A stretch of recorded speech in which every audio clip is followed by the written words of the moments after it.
ഉലുവ മോരൊഴിച്ചത് കഴിച്ചിട്ടുണ്ടോ? ഉണ്ടാവില്ല.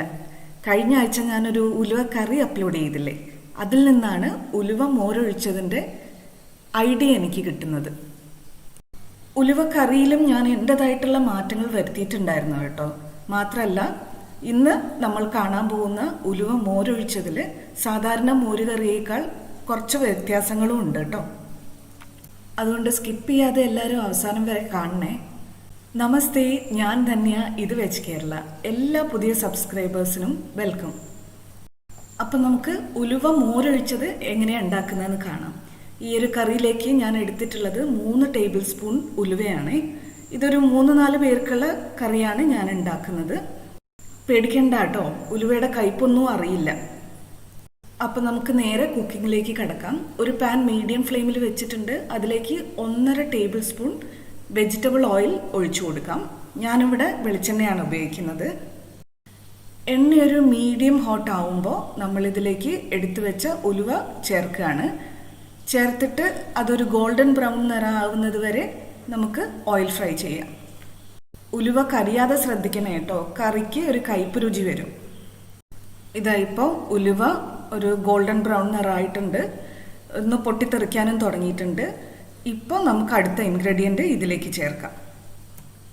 ഇനി നമ്മൾ ചേർക്കുന്നത് തക്കാളിയാണ്. 2 മീഡിയം സൈസിലുള്ള തക്കാളി നീളത്തിൽ അരിഞ്ഞെടുത്തിട്ടുണ്ട്, ചേർത്ത് കൊടുക്കുകയാണ്. എന്നിട്ട് ഒരു 10-15 സെക്കൻഡ് നേരം ഒന്ന് വഴറ്റി കൊടുക്കാം. അതിനുശേഷം നമ്മൾ ഇതിലേക്ക് ചേർക്കുന്നത് ഒരു 1/4 ടീസ്പൂൺ മഞ്ഞൾപ്പൊടിയും 1 ടീസ്പൂൺ ചുവന്ന മുളക് പൊടിയാണ്. ഇത് രണ്ടും ചേർത്ത് നന്നായിട്ടൊന്ന് മിക്സ് ചെയ്യാം. ഈ ചൂടുള്ള എണ്ണയിൽ ആ പൊടികളൊന്ന് മിക്സ് ആവുമ്പോൾ അതിൻ്റെ നിറം ഒന്നുകൂടി ഒന്ന് ബ്രൈറ്റ് ആവും.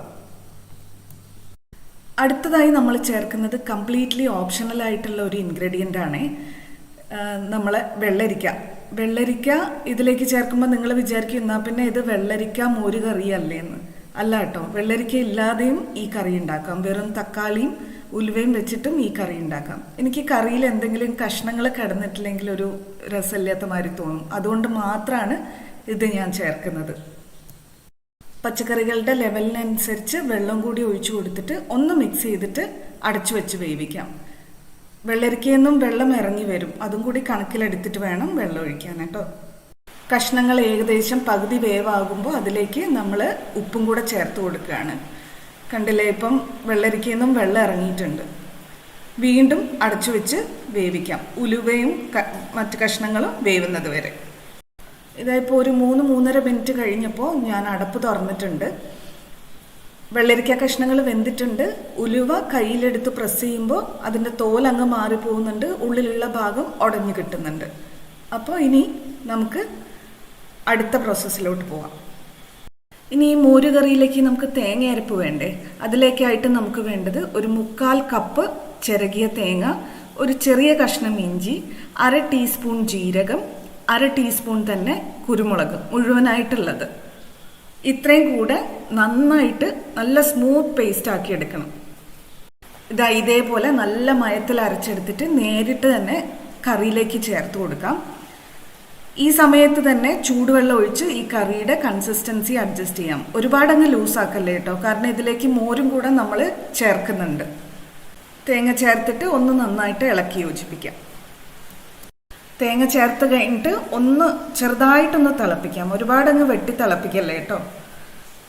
ഇത് ഞാൻ ഇപ്പം കുറച്ചൊരു കട്ടിക്കാണ് ഉണ്ടാക്കുന്നത്. എന്തുകൊണ്ടാന്ന് വെച്ചാൽ വിളമ്പുമ്പോൾ നമുക്ക് ഉലുവയും കൂടി കിട്ടണം, ആ ഒരു പരുവത്തിനാണ് ഉണ്ടാക്കുന്നത്. അല്ലെങ്കിൽ ഉലുവ അങ്ങ് അടിയിൽ പോയി കിടക്കും ഒരുപാട് ലൂസാക്കി കഴിഞ്ഞാൽ. ഈ ഒരു ഇഞ്ചിയും കുരുമുളകും ജീരകവും ഒക്കെ ചേർത്തിട്ടുള്ള തേങ്ങ അരപ്പിന് തന്നെ ഒരു വല്ലാത്ത ടേസ്റ്റാണ് കേട്ടോ. നിങ്ങൾ അടുത്ത തവണ ഉണ്ടാക്കുമ്പോൾ ഇതുപോലെ ചെയ്തു നോക്കണേ. ഇനി നമുക്ക് ഈ കറിയിലേക്ക് ഒരു 1.5 കപ്പ് അടിച്ചെടുത്ത തൈരോ ഇല്ലെങ്കിൽ മോരോ വേണം. ഞാനിവിടെ തൈരാണ് എടുക്കുന്നത്. എന്തുകൊണ്ടാണെന്ന് വെച്ചാൽ അത് കറിക്ക് ഒരു നല്ലൊരു ക്രീമി ടെക്സ്ചർ കൊടുക്കും, ടേസ്റ്റും കിട്ടും.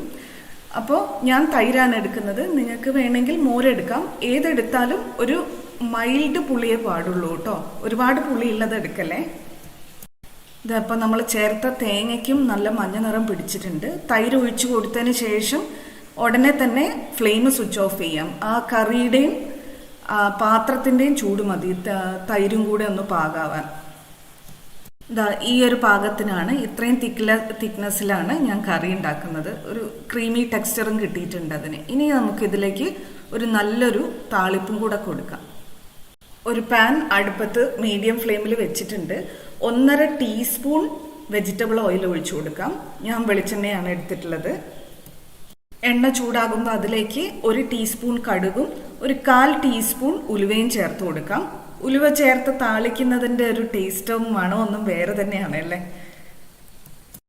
കടുകും ഉലുവയും ഒന്ന് പൊട്ടിത്തുടങ്ങുമ്പോൾ അതിലേക്ക് ഒരു 3-4 വറ്റൽമുളക് പൊട്ടിച്ചതും 1-2 തണ്ട് കറിവേപ്പിലയും ഒരു 2 നുള്ള് ചുമന്ന മുളക് പൊടിയും ചേർത്ത് കൊടുക്കാം. മുളക് പൊടി ചേർത്ത് കൊടുക്കുന്നതിന് മുന്നേ ഫ്ലെയിം ഒന്ന് സ്വിച്ച് ഓഫ് ആക്കിക്കോളൂ കേട്ടോ. അത് ചേർക്കുന്നത് കൊണ്ട് ഇതിനൊരു പ്രത്യേക ഒരു മണം നമുക്ക് കിട്ടും. പക്ഷെ അത് ചേർക്കണമെന്ന് നിർബന്ധമൊന്നുമില്ല കേട്ടോ. കറിവേപ്പില വരെ ചേർത്തിട്ട് നിർത്താം. എന്നിട്ട് ഈ താളിപ്പ് നേരെ കറിയിലേക്ക് ചേർത്ത് കൊടുക്കാം. ഇതൊരു മോരുകറി ആണെങ്കിൽ പോലും സാധാരണ ഒരു മോരുകറിയുടെ മണം രുചിയല്ല കേട്ടോ ഇതിന്. കാരണം എന്താണെന്ന് വെച്ചാൽ നമ്മൾ അരയ്ക്കുന്ന തേങ്ങയിലെ ഇൻഗ്രീഡിയൻസിലും വ്യത്യാസമുണ്ട്. മാത്രമല്ല ഉലുവ ആദ്യം മുതലേ വറുത്തിട്ടാണ് നമ്മൾ ഈ മോരുകറി തുടങ്ങുന്നത്. അപ്പോൾ നല്ല വ്യത്യാസമുണ്ട്. അപ്പോൾ എല്ലാവരും ഒന്ന് ഇത് വീട്ടിൽ ഇതേപോലെ തന്നെ ഒന്ന് വെച്ച് നോക്കണേ. എന്നിട്ട് ഫീഡ്ബാക്ക് എനിക്ക് കമൻറ്റിൽ അറിയിക്കണേ കേട്ടോ.